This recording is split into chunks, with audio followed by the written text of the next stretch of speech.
बड़ा बड़ा धांधली हुआ है, इतना बड़ा बड़ा धांधली हो करके और अभ्यर्थी को किसी भी तरह से सिलेक्शन करवा लिया जाता है, वो सीट तो भर जाता है और उस सीट को जो अब जाके वो खाली होगा तो क्या उस सीट पे फिर से मांग लिया जाएगा? उस सीट पे जो है जो अभ्यर्थी अच्छा कैंडिडेट्स जो अच्छा नंबर लाया था, क्या उसको सिलेक्शन हो पाएगा? नमस्कार साथियों, कैसे हैं आप सब? बहुत बहुत स्वागत है आप सभी का आपके अपने YouTube channel teach for target पे।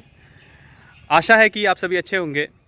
कुछ ऐसा खबर आ जाता है जब हम ट्विटर के माध्यम से हो या किसी भी सोशल मीडिया के माध्यम से जब देखते हैं कि जो शिक्षक परीक्षा जो TRE 2 का हुआ था और TRE 1 का हुआ था, उसमें जो डॉक्यूमेंट वेरिफिकेशन में बाद में जाके ऐसे ऐसे लोग पकड़ा रहे हैं कि इसकी आप कल्पना नहीं कर सकते हैं।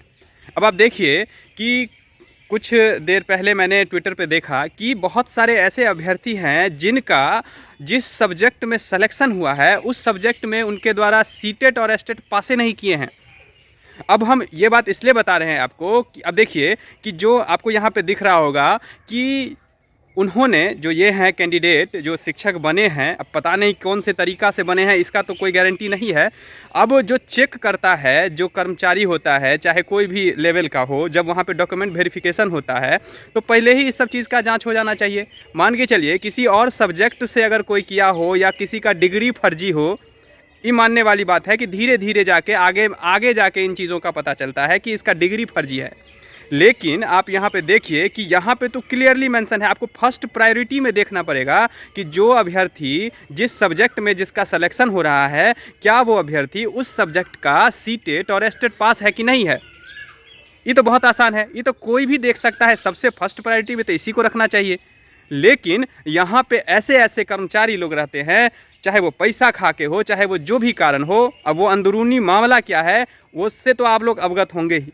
ये आपको जो फोटो दिख रहा होगा, इसमें क्लियरली दिखाया गया है कि जो अभ्यर्थी सामाजिक विज्ञान के शिक्षक हैं उनके पास सीटेट का मैथ और साइंस का जो है सो ये है सर्टिफिकेट है।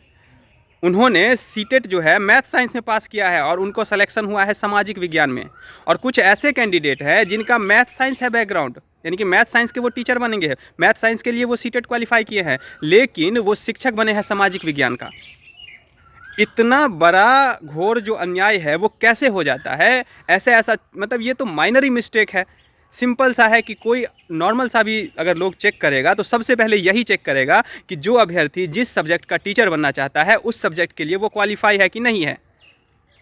देख सकते हैं ना। अब ये ऐसे बहुत सारे ऐसे कैंडिडेट्स हैं जिनका सिलेक्शन जिनका अभी डॉक्यूमेंट वेरिफिकेशन हो रहा है तो इतना बड़ा चीज़ें सामने में आ रही है। अब आप देखिए जो अभ्यर्थी जिनका सिलेक्शन नहीं हुआ TRE 1 और TRE 2 में, चाहे वो 1 नंबर से छूटा हो, 2 नंबर से छूटा हो या 5 नंबर से छूटा हो, उन लोगों के लिए तो कहीं ना कहीं गलत हो गया। क्योंकि यहाँ पे अब आप देखिए कि इतना बड़ा धांधली हुआ है, इतना बड़ा धांधली हो करके और अभ्यर्थी को किसी भी तरह से सिलेक्शन करवा लिया जाता है, वो सीट तो भर जाता है और उस सीट को जो अब जाके वो खाली होगा तो क्या उस सीट पे फिर से मांग लिया जाएगा? उस सीट पे जो है जो अभ्यर्थी अच्छा कैंडिडेट्स जो अच्छा नंबर लाया था, क्या उसको सिलेक्शन हो पाएगा? ये क्वेश्चन हम बिहार सरकार से भी पूछना चाहते हैं और BPSC आयोग से भी पूछना चाहते हैं कि क्या जब आप डॉक्यूमेंट वेरिफिकेशन करवाते हैं तो सही चीज़ों को सही तरह से क्यों नहीं करवाते हैं? ये मेरा आप सभी से मांग है और आप सभी अभ्यर्थी इन चीज़ों को देखिए कि किस तरह से धांधली हो रहा है, ठीक है। लेकिन इन चीज़ों को नहीं होने देना है और TRE 3 का जो परीक्षा हो रहा है इस पर इन चीज़ों का ध्यान रखना पड़ेगा। वो देखिए हम लोग कितना ध्यान रखेंगे, ये ध्यान जो है वो कहीं ना कहीं वहाँ के कर्मचारियों को ध्यान देना पड़ेगा और साथ ही साथ बिहार सरकार के जो नेतागण इसमें शामिल हैं, क्योंकि जब खाने वाला ही रहेगा बड़े स्तर पे तो कहाँ से वहाँ पे विकास हो पाएगा? तो ये समझना बहुत ज़रूरी है और इन बातों को पता नहीं क्यों हमारी सरकार नहीं समझती है। हमारे यहाँ के जो कर्मचारी होते हैं, जो ऑफिसर ग्रेड के अधिकारी होते हैं, वहीं से चूक हो जाती है, तो छोटे लोग तो ऐसे ही मजे लेंगे। तो इन बातों को समझना ज़रूरी है दोस्तों। और TRE 3 उम्मीद करते हैं कि TRE 3 में ऐसा नहीं हो और आप सभी TRE 3 का तैयारी कर रहे होंगे। उसको लेके भी मैं आने वाले समय में आप सभी के साथ वीडियो साझा करूँगा कि किस तरह से स्ट्रेटजी और क्या प्लानिंग करना, क्योंकि सब लोग अभी कन्फ्यूज़न में ही होंगे कि कहाँ से शुरू करें और क्या पढ़ें। कोई बात नहीं दोस्तों, जो आपको अभी समझ में आ रहा है, जो पोर्शन आपका वीक लग रहा है, अभी स्टार्ट कर दीजिए, किसी भी चीज़ को शुरू कर दीजिए।